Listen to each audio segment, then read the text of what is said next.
Now, the next commencement that has been selected is Senator Niall Donnghaile.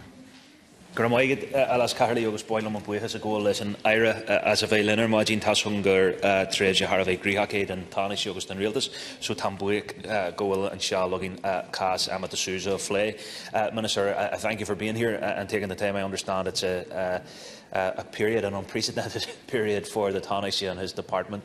So I'm glad either way we're able to get to address this case in the Seanad this morning. And the wording of the commencement matter is very clear in what it seeks to do. I wanted to take this opportunity in the time that's afforded to me, first of all, to commend Amma and Jake DeSouza for the stand that they have taken in upholding the Good Friday Agreement and also in upholding our rights and entitlements as Irish citizens. While Amma, I suppose, has found herself on her own in being taken through the courts, I would contest unnecessarily by the British Home Office.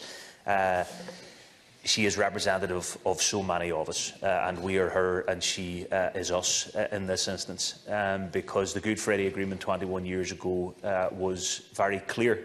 The Irish Government, to be fair to them, and I noted the Taoiseach's remarks in the Dáil yesterday on this case, have been very clear in this issue that we are Irish, we are Irish citizens, and while we don't derive our Irishness from the Good Friday Agreement, it of course runs much deeper than that. What the Good Friday Agreement did do was to declare to the world, as part of a peace accord, as part of a peace settlement, that a lot of which emerged from a conflict that rotated around the issue of identity and contested allegiances.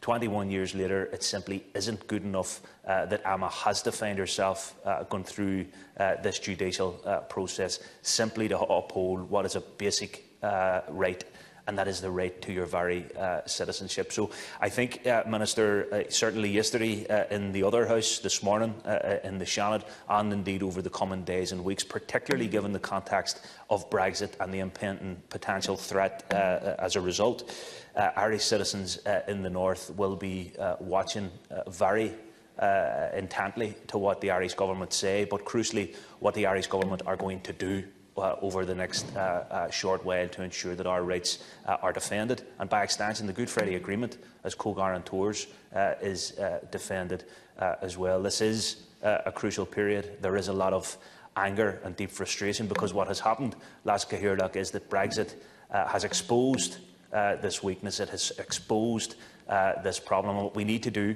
is see the British Government move from words. We were told in February this year that there would be a review, but we subsequently found out there's no terms of reference for that review. There's been nobody appointed to conduct that review. There's no time frame for that review. So it's little wonder Michel Barnier wants legally binding text from the British Government in the context of Brexit, because this is what happens if you don't get it. So I hope, Minister, that Irish citizens with a concern, with skin in the game, will hear something positive from yourself this morning, and will see that follow-up action that's required. And I just will finish on this point, Laska Hirlach. With the Good Friday Agreement done quite uniquely, Minister, and I think this is an important point, is that it conferred on us our right to be British or Irish or both.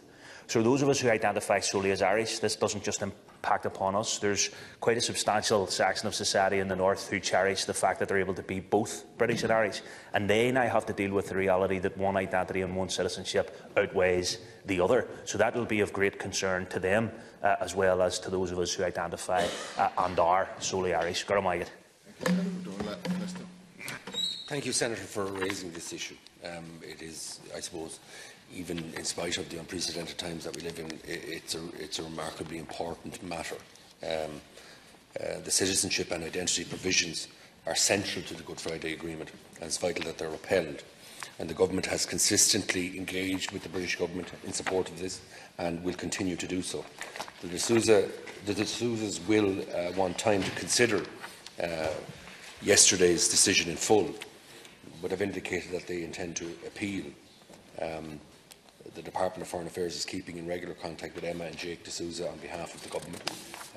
It's important to say that Emma DeSouza is an Irish citizen and that this is provided for and protected under the Good Friday Agreement, as the Senator has outlined. The Taoiseach has raised the DeSouza case with Prime Minister May, and he confirmed in the Dáil yesterday that he will also raise it with Prime Minister Johnson. The Taoiseach raised the case with the Secretary of State for Northern Ireland again at their meeting last night. This underlines the seriousness with which the Government views the DeSouza case and the wider obligation of the British Government to uphold the citizenship and identity provisions of the Good Friday Agreement in all relevant areas in Northern Ireland.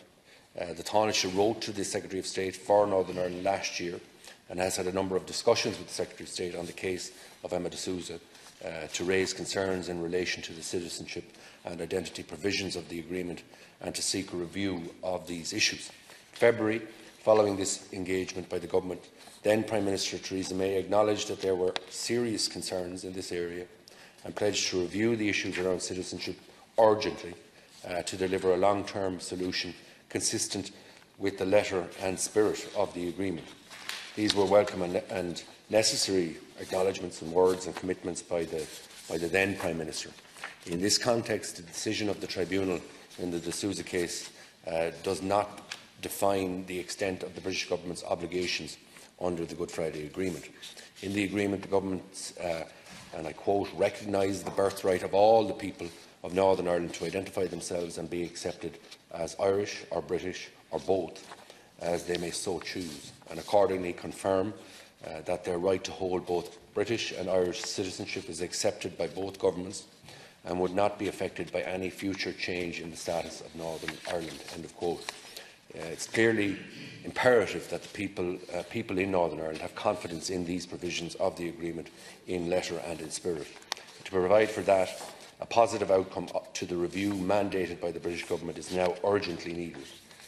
The Government is actively engaged to seek that in our bilateral context at the highest levels and through the framework of the British-Irish Intergovernmental Conference, where the two governments are also discussing citizenship and identity issues under the agreement issues more broadly. While the DeSouza case is not specifically Brexit related, the concerns it raises around there being insufficient provision for people's citizenship and identity rights in Northern Ireland are also there in respect of the UK decision to exit from the European Union. The Good Friday Agreement was agreed at a time when both Irish and British citizenship also entailed EU citizenship. After the EU exits, or the UK exits the EU, this will no longer be the case. In order to fully uphold the spirit of the agreement, where issues arise, the Government has been clear that they should be addressed in a way that avoids any difference in entitlements based on citizenship. In particular, people in Northern Ireland should not be required to renounce Irish or British citizenship in order to access any entitlement. Sensitive and generous approaches by the British Government are needed to ensure that the right of people in Northern Ireland to identify as Irish or British or both is meaningfully provided for in all relevant policy areas. The British Government needs to listen to and urgently respond to the genuine and legitimate concerns that have been raised by Emma DeSouza and many others in Northern Ireland. The Government will continue to strongly pursue this with the British Government as a co-guarantor of the Good Friday Agreement. As I understand it, the Taoiseach is in the north himself today, and I know this is an issue that is of the utmost concern to him, and he will use his office to ensure that, insofar as he can at least, that the British Government do act on this case, but more importantly on the wider issues that it has thrown up about matters of identity and citizenship in the north.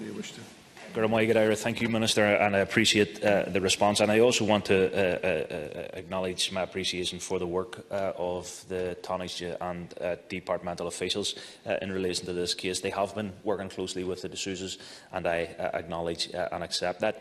I would also make the point and caution government, although I don't think I need to at this stage, Minister, that in the context of the Brexit negotiations, but also in the context of the Good Friday Agreement, we have heard numerous statements from any number of British ministers saying that they won't undermine the Good Friday Agreement, they won't jeopardise the Good Friday Agreement, and yet here is an example of them doing precisely that. I would also make the point, because I think it's important, that since the judgment in Belfast on Monday, we have heard remarks coming from Capitol Hill that they're concerned about this issue.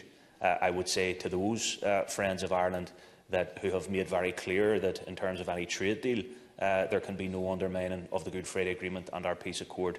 It's happening already, unless it is resolved. So I hope that the pressure brought by government to bear, I hope and I'm sure the pressure that will emerge from civic and community and political life, not just in the north but across Ireland, will also provide a positive platform to challenge this retrograde decision, to challenge this position that flies in the face of the Good Friday Agreement. And I believe collectively and collaboratively and positively, Minister, we can bring the necessary pressure to bear to make sure that that change is codified in British law, because that's what's needed and that's what's absent currently. Thank you.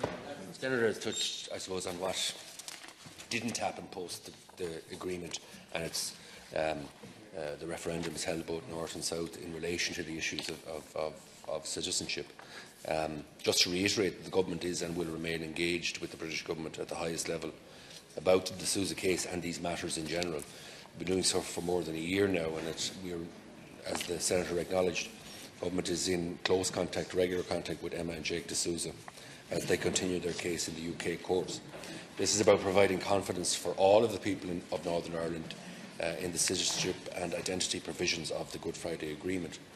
Further to the government's engagement and the case that Emma DeSouza has had to take, the British government has acknowledged serious concerns and mandated a review. So now a positive and constructive outcome to this review by the British government is urgently needed, and we're actively seeking that.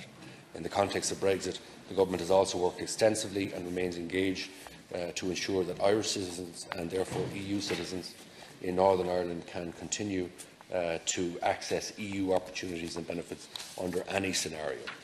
There is an onus on the British government to address the serious concerns that are raised by the DeSouza case and by Brexit, and provide for meaningful, practical solutions to uphold the letter and the spirit of the Good Friday Agreement, as outlined by the Senator in his contribution. And I can assure the House that the government will continue to strongly engage with the British government to ensure that the vital citizenship and identity provisions of the Good Friday Agreement are upheld in all relevant policy areas. Thank you, Minister.